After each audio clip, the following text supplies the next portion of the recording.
جب آدمی پر موت کے آثار ظاہر ہونے لگیں تو اس وقت کیا کرنا چاہیے؟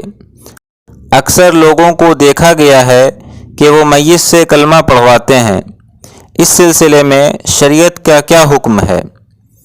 اس سلسلے میں شریعت کا حکم یہ ہے کہ جب آدمی پر موت کے آثار ظاہر ہونے لگیں تو اس کے پاس قدر بلند آواز سے کلمہ شہادت یا کلمہ طیبہ پڑھا جائے، مگر اس سے کلمہ طیبہ پڑھنے پر اصرار نہ کیا جائے، کیونکہ ممکن ہے کہ اس پریشانی اور بے چینی کے وقت میں اس کے منہ سے کوئی کلمہ اس کے خلاف نکل جائے۔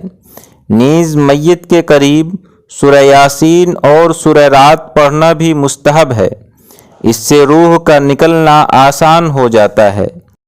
تفصیل کے لیے فتاوی شامی جلد 3 صفحہ نمبر 78، احسن الفتاوی جلد 4 صفحہ نمبر 212 اور کتاب المسائل جلد 2 صفحہ نمبر 45 دیکھیں۔